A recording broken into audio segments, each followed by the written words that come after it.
الله الرحمن الرحيم الحمد لله رب العالمين والصلاة والسلام على سيدنا محمد وآله وصحبه أجمعين أما بعد فقد قال الله تعالى في القرآن الكريم وفي محكم التنزيل كنتم خير أمة أخرجت للناس تأمرون بالمعروف وتنهون عن المنكر وتؤمنون بالله.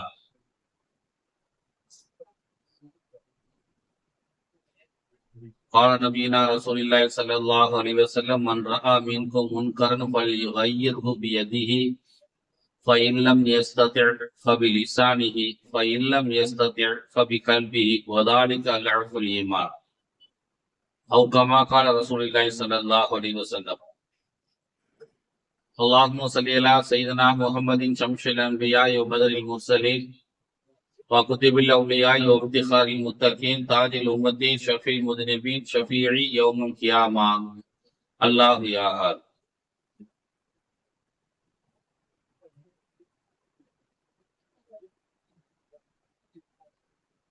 புகழனைத்தும் அல்லாஹ் உனக்கே உரித்தானது. கண்மை நாயகம் ரசூலுல்லாஹி ஸல்லல்லாஹு அலைஹி வஸல்லம் அவர்கள் மீதும் அவர்களுடைய குடும்பத்தார்கள் சஹாபாக்கள் இமாம்கள் தாபீன்கள் வலிமார்கள் மற்றும் இங்கே வருகை தந்திருக்கக்கூடிய நம் அனைவர் மீதும் அல்லாஹ்வின் புறத்திலிருந்து சாந்தியும் சமாதானமும் எதிர்த்து உண்டாகுமா. எல்லாவது அல்லாஹு ஜல்லஷானஹு இன்றைய நாளில் தன் புறத்திலிருந்து இறக்கி கொண்டிருக்கக்கூடிய எல்லா வகையான பாக்கியங்களையும் நம் அனைவருக்கும் தந்திருப்பானார். எல்லாவது அல்லாஹு ஜல்லஷானஹு இன்றைய நாளில் தன் புறத்திலிருந்து இறக்கி கொண்டிருக்கக்கூடிய துர்பாக்கியங்கள் அனைத்திலிருந்தும் நம்மை நம்முடைய குடும்பத்தினரையும் பாதுகாத்து வருவானாக. வாழும் காலம் வரை லா இலாஹ இல்லல்லாஹ் முஹம்மது ரசூலுல்லாஹ் என்ற கலிமாவை மொழிந்து அதன் அடிப்படையிலேயே வாழ்ந்து அதை சொல்லியே மரணிக்கின்ற பாக்கியத்தினை வல்ல அல்லாஹ் தஆலா நமக்கும் நம்முடைய சந்ததியினருக்கும் தந்தருள்வானாக. நிகழ்கின்ற இந்த கோடை காலத்தில் ஏற்படுகின்ற நோய் நொடிகள் அனைத்திலிருந்தும் அல்லாஹ் தஆலா நம்மை நம்முடைய குடும்பத்தினரை பாதுகாத்து வருவானாக. தமிழ்நாட்டிலும் இந்தியாவில் ஆங்காங்கே நடைபெற்ற தேர்தலின் முடிவுகள் இஸ்லாமியர்கள் எதிர்பார்க்கும் நல்ல முடிவுகளாக அல்லாஹ் தஆலா தந்தருள்வானாக. கணியத்திற்கும் பெரும் மதிப்பிற்கும் உரிய அல்லாஹ்வின் நல்லடியார்களே, அருள்முறை திருக்குர்ஆனிலே அல்லாஹ் ஜல்லஷானஹு தஆலா ஒரு வசனத்திலே இப்படி சொல்லி காட்டுகிறார். குன்தும் கைர உம்மத்தின் உக்ரிஜத் லின்னாஸ், மக்களிலேயே முகமது நபி ஸல்லல்லாஹு அலைஹி வஸல்லம் அவர்களை பின்பற்றி வாழக்கூடிய நீங்கள் தான் ரொம்ப நல்லவங்க. அல்லாஹ் சொல்றான் குர்ஆன்ல. நம்மளை பார்த்து அல்லாஹ் சொல்றான் ரொம்ப நல்லவங்க. நாம நல்லவங்களா கெட்டவங்களாங்கிறது நமக்கு தெரியும் மொத்தத்துல. ஆனா ஒட்டுமொத்த மக்களுடைய கணக்குல அல்லாஹ் நம்மளை பார்த்து சொல்றான் குன்தும் கைர உம்மத்தின் உக்ரிஜத் லின்னாஸ், இதுவரையிலும் படைக்கப்பட்டிருக்கக்கூடிய மக்கள்லயே முகமது நபியை பின்பற்றி வாழக்கூடிய இந்த மக்கள் ரொம்ப நல்லவங்க. ஏன் நல்லவங்க அல்லாஹ் சொல்றாங்க, ஒரு காரணத்தை சொல்றாங்க. ஏன் நல்லவங்க தெரியுமா? தஅமுருன பில் மஅரூஃப், நல்லது எதுவா இருந்தாலும் மற்றவங்களுக்கு சொல்லி கொடுக்குறீங்க. வ தன்ஹவுன அனில் முன்கர், கெட்டது எதாவிலும் யாராகிலும் செய்தால் அதை நீங்கள் தடுக்கிறீர்கள், அதனால் நீங்கள் நல்லவர்கள் என்று அல்லாஹ் அந்த வசனத்திலே சொல்லி காட்டுகிறார். உண்மையிலுமே அல்லாஹ் சொல்வது அல்லாஹ் பெருந்தன்மையா கூட சொல்லலாம். உள்ளதுதான் நம்முடைய எல்லா மக்களுக்கும் மற்ற சமூக மக்களை விட இஸ்லாமிய சமூக மக்களுக்கு எது நல்லது எது கெட்டதுன்னு தெரியும். இந்துக்களுக்கு தெரியாது, அதுல இருக்கக்கூடிய முதலியாருக்கு தெரியாது, செட்டியாருக்கு தெரியாது, நாடாருக்கு தெரியாது. ஆனா இஸ்லாத்தில் இருக்கக்கூடிய எல்லாருக்குமே எது கெட்டது எது நல்லதுன்னு தெளிவா தெரியும். தெரிஞ்சுட்டுதான் நம்மளால தப்பு பண்ணுவோம். தெரியாம எதுவும் செய்யறது, தெரிந்து கொண்டுதான் தவறு செய்வார்கள். ஆனா பிற சமூக மக்களுக்கு அது கூட தெரியாமல் இருக்கிறார்கள். அதுதான் அந்த இருக்கக்கூடிய தவறே பெரிய தவறு. தப்புன்னு ஒண்ணு தெரிஞ்சாதாங்க அவன் தப்ப செய்யாம இருப்பான். அவனுக்குதான் தப்புங்கிறதே தெரியலையே, அவனுக்கு அது தப்புங்கிறதே தெரியல. அவன் எப்படி அதை செய்யக்கூடாதுன்னு அவன் எப்படி நினைப்பான்? இஸ்லாம் மார்க்கத்துல மட்டும்தான் மது கூடவே கூடாது. தண்ணி குடிக்கிறது, தண்ணி அடிக்கிறது, சாராயம் குடிக்கிறது இஸ்லாத்துல கூடவே கூடாது. பிற எந்த மதத்திலையுமே இது கூடவே கூடாதுங்கிறதுலாம் இல்ல. எல்லா கடவுள்களும் மது அறிந்திருக்கிறார்கள். கிறிஸ்தவர்களாக இருக்கட்டும், யூதர்களாக இருக்கட்டும், இந்து மதத்தினராக இருக்கட்டும், எல்லா மத கடவுளுமே மதுபானங்களை குடித்திருக்கிறார்கள். அப்ப அவங்க கிட்ட போய் மது குடிக்க கூடாதுன்னு சொன்னா அது பெரிய தப்பு தானே. அவனுக்கு அது ரைட்டுன்னு தான் தெரியாது. ஏன்னா அவங்க சோமபான நம்ம கடவுளை குடிச்சிருக்கிறார் என்றுதான் அவன் நினைப்பான். ஆகவே அன்பார்ந்த அல்லாஹ்வின் நல்லடியார்களே, நமக்கு மார்க்கமே, இஸ்லாம் மார்க்கமே எது தப்பு எது சரி என்று சொல்லிக் கொடுத்து விட்டது. அதனால்தான் இந்த சமுதாயத்தினரை அல்லாஹு ஜல்லஷானஹு தஆலா சிறந்த சமுதாயம் என்று சொல்லுகிறார். ஆனா இன்னைக்கு நம்ம சமுதாயத்துல நடக்கக்கூடிய அனாச்சாரங்கள், அட்டூழியங்களை பார்த்தா கேள்விக்குறியா இருக்குது. நம்ம சமுதாயம் நல்ல சமுதாயமா? நம்ம சமுதாயம் நல்ல சமுதாயமா? ஒட்டுமொத்த இஸ்லாமிய சமூகமும் பின்பற்றி நடப்பதற்கு தகுதியானவர் நபிகள் நாயகம் ரசூலுல்லாஹி ஸல்லல்லாஹு அலைஹி வஸல்லம் மட்டும்தான். அவர் எப்படி முடி வெட்டினாரு, அது போல நம்ம முடி வெட்டிக்கலாம். அவர் எப்படி ட்ரெஸ் பண்ணாரு, அது போல நம்ம ட்ரெஸ் பண்ணிக்கலாம். அவர் எப்படி தொழுதாரு, அது போல நம்ம தொழுகலாம். அவர் எப்படி நடந்தாரு, அது போல நம்ம நடக்கலாம். அவர் எப்படி எச்சில் துப்பினார், அது போல நாம எச்சில் துப்பலாம். அவர் எப்படி சிறுநீர் கழித்தார், அது போல் நாம் சிறுநீர் கழிக்கலாம். அவர் எப்படி தூங்கினார், அதுபோல் நாம் தூங்கலாம். அவர் எப்படி எழுந்ததுமே, தூங்கி முடிச்சதுமே என்ன சொன்னார், அதை நாம் சொல்லலாம். எல்லாத்துக்குமே நன்மை. ஆனா இப்படிப்பட்ட ஒரு சமுதாயம் இன்னைக்கு நடிகர்களுக்கு பின்னாலேயும் அரசியல் தலைவர்களுக்கு பின்னாலேயும் கண்மூடித்தனமாக சென்று கொண்டிருக்கக்கூடிய காட்சி பெரிய மனவேதனையா கடந்த இந்த தேர்தல் வந்ததுல இருந்து பார்த்தோம்னா நம்ம சமூகத்துல கூடிய ஆண்களும் பெண்களும் இளைஞர்களும் இளைஞர்களும் ரொம்ப தரம் தாழ்ந்து கீழே இறங்கி தன்னுடைய மரியாதையை இழந்து செயல்படுகிறார். தன்னுடைய தரம் என்ன, தன்னுடைய குடும்பத்தினுடைய தரம் என்ன, இந்த விஷயம் நம்முடைய பெற்றோருக்கு, நம்ம ஊர் மக்களுக்கு, நம்முடைய உறவினர்களுக்கு தெரிந்து போனால் என்ன பேசுவார்கள், என்ன செய்வார்கள் என்றெல்லாம் யோசிக்காம ரீல்ஸ் போட்டு இருக்கக்கூடிய சூழ்நிலை இங்கு உருவாகி இருக்கிறது. பொது ஊடகங்கள் இன்னைக்கு வெளியே வந்த பிறகு பெண்களுடைய ஆண்களுடைய மனநிலை ரொம்ப மாறி போச்சு. மிகப்பெரிய ஒரு மாற்றத்தை சந்திச்சது. பார்க்கிறோம், ஒரு வெள்ளிக்கிழமை அன்னைக்கு ஒரு படம் ரிலீஸ் ஆகுது. ஒரு பொண்ணு போய் தன்னுடைய மகளையோ மகனையோ மருமகளையோ அழைச்சிட்டு போய் படத்தை பார்த்துட்டு வெளியே வந்து சொல்லுது, நீங்க வெள்ளிக்கிழமை ஜும்மா தொழுகையை விட்டுட்டு கூட போய் இந்த படத்தை பார்த்துட்டு வந்தேன், சூப்பரா இருக்கு படம் அப்படின்னு. யாரு புர்கா போட்டுக்கிட்டு தலையில துணி போட்டுக்கிட்டு 2-3 பெண்களோட வந்து சினிமா தியேட்டர் வாசல்லையே இந்த வார்த்தையை சொல்லும் போது கேட்பதற்கு எவ்வளவு நாராசமா இருக்கு, எவ்வளவு கேவலமா இருக்கு. ஓட்டு கேட்டுக்கிட்டு போறாங்க, தெருவா மோன் அடிச்சுக்கிட்டு போறாங்க. அதுக்கு ஆம்பளை பயிலும் தான் சின்ன பயிலும் ஆடுவானும் பார்த்துருக்கோம். அது இந்துக்கள் ஆடுவார்கள். அது அவங்களுடைய மதத்திலேயே கடவுளே ஆடி இருக்கிறாங்க. அதனால அவன் ஆடுறான், அதுல தப்பே கிடையாது. நம்ம பொம்பளை பிள்ளைங்க அவன் அடிக்கிற கொட்டுக்கு நம்ம பொம்பளை பிள்ளைங்க புர்கா போட்டுட்டு தலையில துணியை போட்டுட்டு ஆடுது. எவ்வளவு கேவலமா இருக்கு, எவ்வளவு அநியாயமா இருக்கு. ஆகவே அன்பார்ந்த அல்லாஹ்வின் நல்லடியார்களே, சில பெண்கள் சொல்கிறார், நம்ம பார்க்கிறோம், என் புருஷனை விட என் பிள்ளைய விட எனக்கு இவரை தான் பிடிக்கும் அப்படின்னு ஒரு நடிகரை சொல்லுது. பேர சொல்லு, என் புருஷனை விட என் பிள்ளைய விட எனக்கு இந்த நடிகரை தான் பிடிக்கும் என்று சில பெண்கள் சொல்கிறார். ஒரு பெண் சொல்லுகிறார் தன்னுடைய கணவனை பார்த்து, நீ மட்டும் இவருக்கு ஓட்டு போடல சோத்துல விஷம் வச்சிருவேன் அப்படிங்கிறாங்க. அதை ரீல்ஸ் எடுத்து போட்டு வெளியிடுறாங்க. பாக்குறோம், தினம் பார்த்ததுதான். நீங்க எல்லாம் பார்க்காத எதையும் நான் சொல்லல, இது நடக்குது. இது எவ்வளவு ஒரு கேவலமான ஒரு சூழ்நிலை. அதாவது ஒரு புர்கா போடாம ஒருத்தவங்க சொல்லிட்டாங்கன்னா அது யாருன்னு தெரியாது.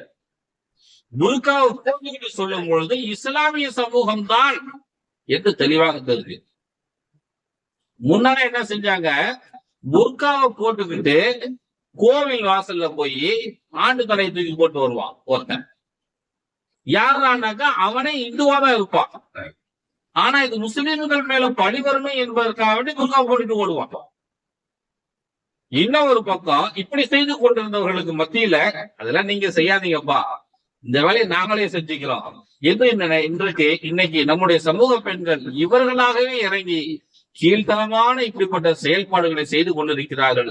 இதை தடுக்க வேண்டிய, கேட்க வேண்டிய கட்டாய கடமைகளில் நாம் இருக்கிறோம். நிறைய இடத்துல ஒரு வாய்ப்பு கொடுத்து பாருங்களேன், ஒரே ஒரு வாய்ப்பு கொடுத்து பாருங்க, இவரு செஞ்சிருவாரு. ஒரு ஓட்டு தானே, போட்டு பாருங்களேன். ஏன் போடக்கூடாது? ஏன் நீங்க ஒரு வாய்ப்பு கொடுக்க கூடாது? ஆனா தெரிஞ்சு இப்ப இங்க இருக்கக்கூடிய பயனுள்ள ஒருத்தனுக்கு ஹார்ட் ப்ராப்ளம் வந்துருச்சு. நான் கேட்கிறேன், எனக்கு ஒரு நானு உன்னுடைய ஹார்ட் பிரச்சனைய ஆபரேஷன் பண்ணி நான் சரி பண்ணிடுறேன், எனக்கு ஒரு வாய்ப்பு கொடுப்பா. ஹார்ட் பிரச்சனையை சரி பண்றதுக்கு, ஓபன் ஹார்ட் சர்ஜரி பண்றதுக்கு எனக்கு ஒரு வாய்ப்பு கொடுப்பா. நான் உங்ககிட்ட கேட்கிறேன், நீங்க கொடுப்பீங்களா? நீங்க எல்லாம் சேர்ந்து சந்தோஷமா ஒரு 60 பேர் சேர்ந்து ஒரு பஸ்ல கல்யாணத்துக்கு போறீங்க இங்க இருந்து திருநெல்வேலிக்கு.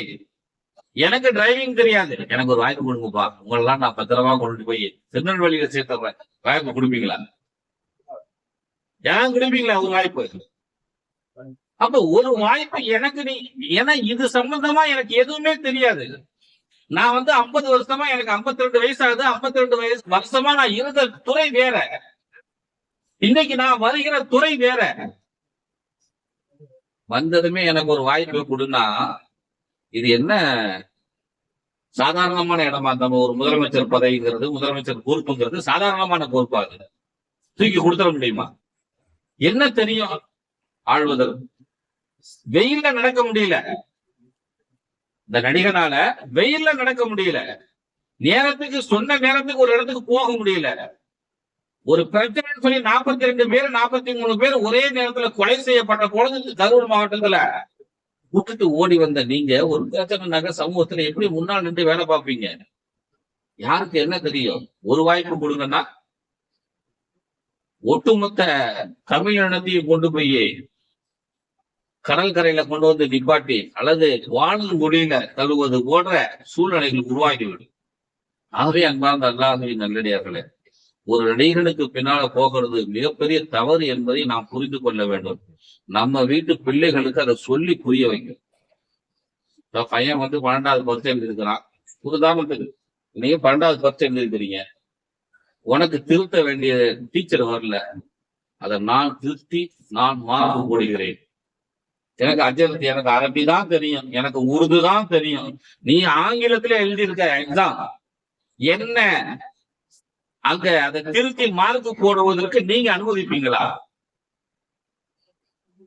அனுமதிக்க மாட்டீங்கல்ல. அனுமதிப்பீங்களா?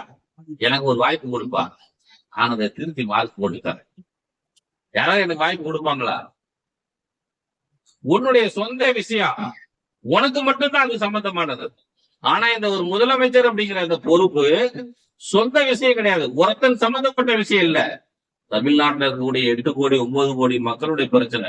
அது மட்டும் இல்ல, தமிழ் நிலத்தில் இருக்கக்கூடிய அத்தனை உயிரினங்கள் சார்ந்த ஒரு பிரச்சனை. ஆடு மாடு கோழி குரங்கு நண்டு நத்தை, எத்தனை ஆயிரம் ஏக்கர், எத்தனை லட்சம் ஏக்கர்கள் நிலங்கள், அத்தனை சார்ந்த பிரச்சனை. அது தூக்கி கொடுத்துட முடியுமா பொறுப்ப? ஆனா இன்று இருக்கக்கூடிய இந்த அறிவில்லாத இந்த ஏழைகள், அறிவில்லாத முஸ்லிம்கள், அறிவில்லாத பணக்காரர்கள், இவர்களால் மிகப்பெரிய ஒரு பாதிப்பு ஏற்பட்டு விடுமோ என்ற ஒரு அச்சம் ஏற்பட்டிருக்கிறது. சின்ன வயசு நிறைய வீடுகள்ல சொல்றாங்க, பையன் பேரன் 7 வயசு பையன் தாத்தா கிட்ட சொல்றான், தாத்தா நீ அவருக்கு ஓட்டு போட்டு தாத்தா அப்படிங்கிறான். தாத்தா வேற வழி இல்லாம ஓட்டு போடுறேன், சரிடா போடுறேன்டா அப்படிங்கிறார். பாட்டி நீங்க போய் ஓட்டு போட்டுருங்க அவருக்கு, சரிடா போட்டுறேன்டா என்று சொல்லக்கூடிய அந்த சூழ்நிலையை நம்ம பாக்குறோங்க. யாரு சொல்றா? ஒரு வீட்டுல இருக்கக்கூடிய ஓட்டு உரிமை இல்லாத ஒரு சின்ன பொடிய சொல்றான் ஓட்டு போடுங்க அவங்களுக்கு. அரசியல் 7 வயது சிறுவன் தெரிந்திருப்பது சந்தோஷம்தான், ஆனா அந்த அறிதல் அந்த பையனுக்கு கொடுக்க வேண்டிய சாக்லேட்டை கொடுக்காம போனாங்க, அவன் ஏத்துக்குவானா?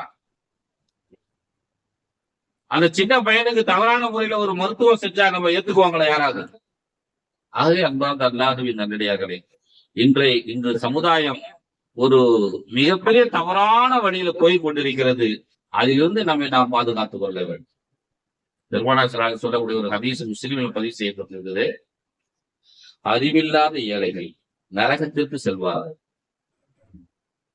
அறிவில்லாத பணக்காரர்கள் நரகத்திற்கு செல்வார்கள், அறிவில்லாத முஸ்லிம்கள் நரகத்திற்கு செல்வார்கள். என்னடா இது கொடுமை!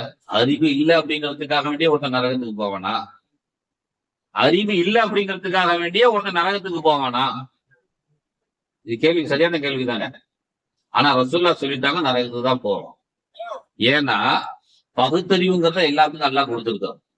மாட்டுக்கு இல்ல, கோழிக்கு இல்ல, குரங்குக்கு இல்ல, மனுஷனுக்கு மட்டும்தான் பகுத்தறிவுங்கிறது ஒண்ணு இருக்குது. சிந்தித்துதான் செயல்படணும், சொந்தமா சிந்திக்கணும், அல்லது நல்ல விதமா சிந்திக்கக்கூடியவருடைய அவங்களுடைய சொற்களை கேட்டு நம்ம செயல்படணும். ஆதம் அலைஹிஸ்ஸலாமும் ஹவ்வா அலைஹிஸ்ஸலாத்துக்கும் அல்லாஹ் தஆலா ஒரே ஒரு சட்டத்தை தான் சொன்னான், அந்த மரத்துக்கிட்ட போவாதீங்க, அந்த மரத்தினுடைய பழத்தை சாப்பிடாதீங்க. ரெண்டு பேருமே சிந்திக்காம செயல்பட்டுட்டாங்க, தூக்கி அல்லாஹ் வெளியே போட்டுட்டான். சொர்க்கத்துல இருந்து தூக்கி இங்க பூமியில போட்டுட்டான். சிந்திக்காதவங்களுடைய விளைவு. ஏன் சொன்னா, எதுக்கு சொன்னா, அதெல்லாம் அவங்க யோசிக்கல. அவங்க யோசிக்காததுடைய விளைவு இந்த நீங்களும் நானும் சமப்பட்டு இருக்கிறோம். ஆகவே அன்பார்ந்த அல்லாஹ்வின் நல்லடியார்களே, நம்ம யோசிக்கணும், சிந்திக்கணும். சிந்திக்கக்கூடிய திறன் இல்லை என்றால் அவர்கள் எல்லாம் நரகவாதிகள் தான் என்பதில் சந்தேகம் இல்லை. இன்று நிறைய பேர் இன்னைக்கு அப்படிதான் இருக்கிறாங்க. அவருக்கு ஓட்டு போடுங்க, அவருக்கு ஓட்டு போடலன்னா சோத்துல விஷம் வச்சிருவேன், இப்படின்னு சொல்லக்கூடிய இந்த மனநிலைகள் எல்லாம் பார்த்தோம்னா ஒரு அறிவில்லாத மக்கள் இன்னைக்கு சமூகத்தில் அதிகமாக உருவாகி கொண்டிருக்கிறார்கள் என்று யோசிக்க தோன்றுகிறது. ஆகவே அன்பார்ந்த அல்லாஹ்வின் நல்லடியார்களே, நபிகள் நாயகம் ரசூலுல்லாஹி ஸல்லல்லாஹு அலைஹி வஸல்லம் அவர்கள் சில மக்கள் செய்யக்கூடிய அந்த குற்றங்களுக்கு பொது சமூகம் தான் பொறுப்பேற்க வேண்டும் என்று சொல்லுகிறாங்க. ஏதோ ஒரு பொம்பளை, ஏதோ ஒரு இடத்துல ஒரு பெண், ஏதோ ஒரு இடத்துல ஒரு ஆண், ஏதோ ஒரு இடத்துல ஒரு சிறுவன் இந்த நடிகருக்கு ஓட்டு போடுங்கன்னு சொன்னா அது நம்மளால ஜீர்ணிக்க முடியல, ஏத்துக்க முடியல. இதுக்கு காரணம் யாரு? அவங்க தாத்தாவா, அவங்க தகப்பனாரா, அம்மாவான்னு கேட்டா இல்ல, எல்லாருமே தான் காரணம். ஒட்டுமொத்த சமூகம் தான் காரணம். அபூதாவுதுல ஒரு ஹதீஸ் ஒன்று பதிவு செய்யப்பட்டிருக்கிறது. தென் ஈராக்ல பஸ்ரான்னு சொல்லி ஒரு ஊர். அந்த ஊர்ல இருந்து அப்பாது பின் ஷரஹ்பீல் என்று சொல்லப்படக்கூடிய ஒரு நபித்தோழர் அங்க இருந்து வரார். எதுக்கு வராருன்னா, அந்த ஊர்ல கடுமையான வறுமை, மழை மாதிரி இல்ல, ஊர்ல கடுமையான வறுமை, வறட்சி, சாப்பாட்டுக்கு வழி இல்லை. அதனால அவர் பஸ்ரா நகரத்திலிருந்து புறப்பட்டு மதீனாவை நோக்கி வருகிறார். மதீனாவை நெருங்கிட்டார், மதீனாவுக்கு வந்துட்டார்.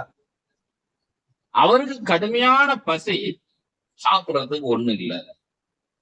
மதீனாவினுடைய ஓரத்துல ஒரு வயல், கோதுமை விளைந்து தொங்கிக் கொண்டிருக்கிறது. கோதுமை பயிர் நல்லா விளைஞ்சிருச்சு, அறுக்கிற கண்டிஷன்ல இருக்கு. இப்ப அந்த கோதுமையை பார்த்தோம்னா அவர் என்ன செஞ்சார்? பசிக்குது, கோதுமை இருக்குது என்று அவர் நினைத்து அந்த கோதுமையை கொஞ்சமா உருவி உருவி உருவி, நெல் மாதிரிதான் இருக்கா, உருவி உருவி தேய்ச்சி அள்ளி சாப்பிட்டு இருக்கிறார். இவர் பசி போற அளவுக்கு சாப்பிட்டுட்டு அங்க வாய்க்கால்ல போன தண்ணியை குடிச்சிட்டு நைட்டு சாப்பாட்டுக்கு வேணுமே என்று சொல்லி கொஞ்சத்தை உருவி உருவி உருவி தன்னுடைய சட்டையில அப்படி கொஞ்சம் அள்ளி போட்டுட்டார், இப்படி வச்சிருக்கிறார். இப்படி அவர் வைத்துக் கொண்டிருந்த சந்தர்ப்பத்தில் அந்த வயலுக்கு சொந்தக்காரர் வந்து பிடிச்சிட்டார். அவரும் ஒரு சஹாபிதான், வேற யாரும் கிடையாது, அவரும் ஒரு சஹாபிதான், வந்து பிடிச்சிட்டார். பிடிச்ச உடனே ஒரு 2 அடியை போட்டு சட்டையை கட்டுன்னு சொல்லி சட்டையை கட்டி விட்டு, என் வயல நீ எப்படி சாப்பிடலாம்னு சொல்லி சத்தம் போட்டு 2 அடி அடிச்சு துரத்தி விட்டாரு. அந்த துணியில வச்சிருந்த கோதுமை எல்லாம் புடுங்கிட்டு அனுப்பி விட்டார்.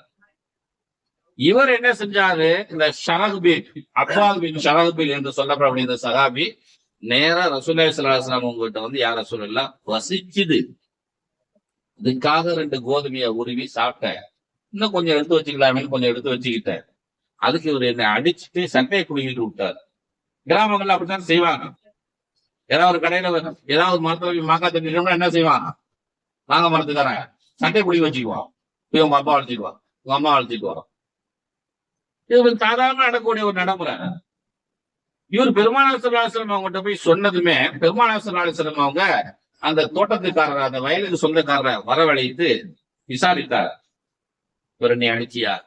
ஆமா அடிச்சேன். சட்டையை குடுங்கிட்டியா? ஆமா சட்டையை குடுங்கிக்கிட்டேன்.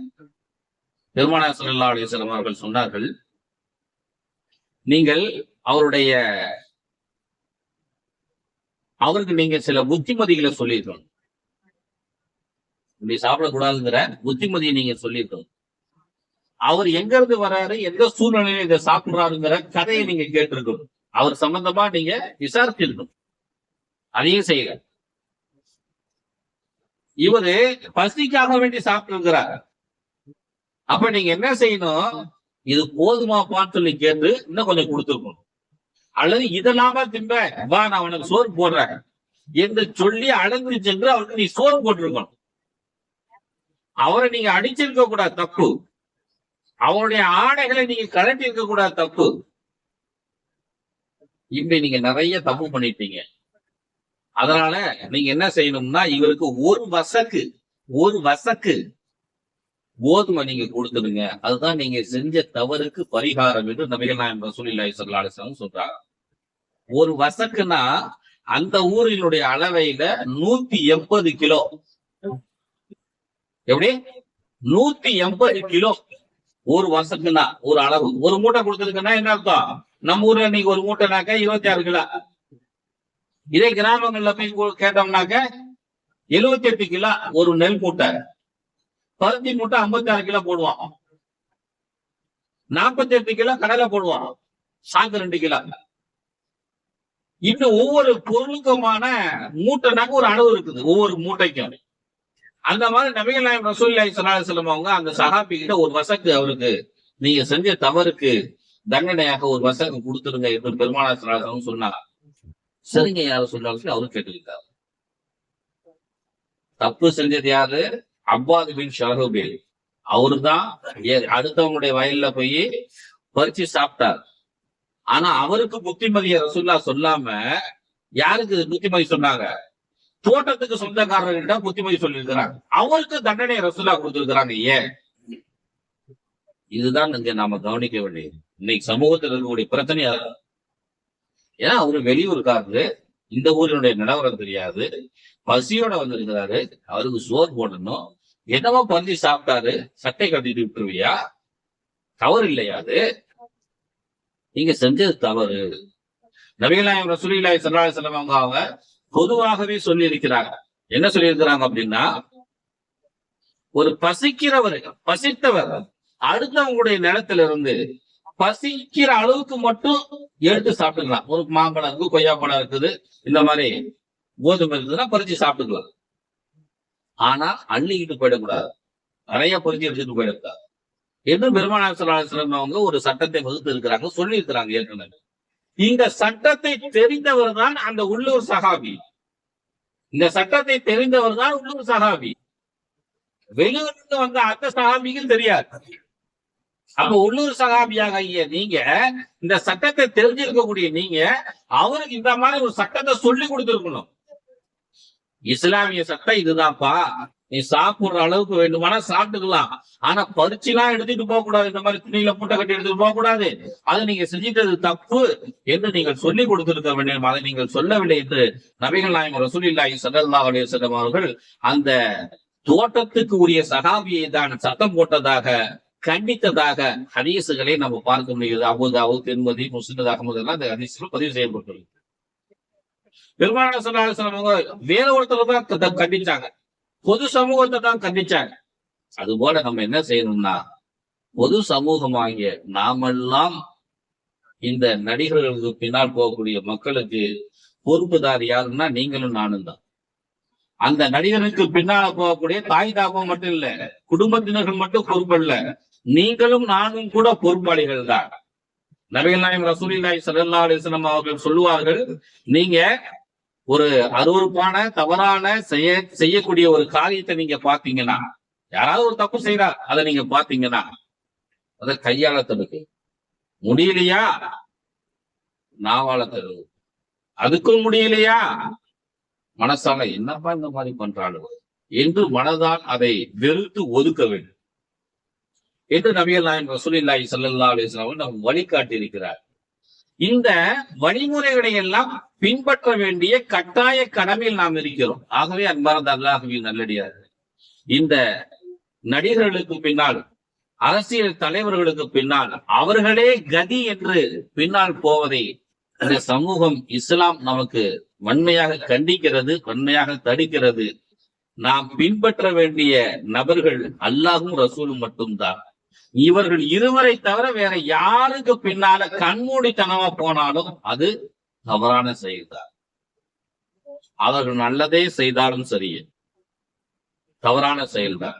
இஸ்லாம் சொல்லி இருக்கிறது என்பதற்காக வேண்டி நாம் பின்பற்றினால் அதில் நன்மை உண்டு. மற்றவர்கள் சொல்வதை நாம் பின்பற்றி நடந்தால் அதில் அநேக நன்மைகள் இருந்தாலும் அது தவறுதான். ஆகவே அன்பார்ந்த அல்லாஹ்வின் நல்லடியார்களே, இப்படிப்பட்ட ஒரு தவறான போக்குகள் நம் சமூகத்தில் அதிகமாக அதிகரித்துக் கொண்டிருக்கிறது. உங்களுடைய சொந்த புத்திகளை பயன்படுத்துங்க, உபயோகப்படுத்துங்க, யூஸ் பண்ணுங்க. இதை நீங்க பயன்படுத்தலைனாக்க யாரு தன்னுடைய சொந்த புத்தியை உபயோகப்படுத்தலே அவர்கள் நரகவாதிகள் என்று பெருமானார் ஸல்லல்லாஹு அலைஹி வஸல்லம் சொல்லி இருக்கிறாங்க.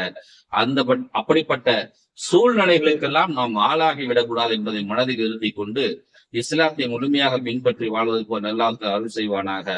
ஆமீன். வாஹிரு தஅவானா அல்ஹம்துலில்லாஹி ரப்பில் ஆலமீன். அஸ்ஸலாமு அலைக்கும் வரஹ்மத்துல்லாஹி வபரகாத்துஹு.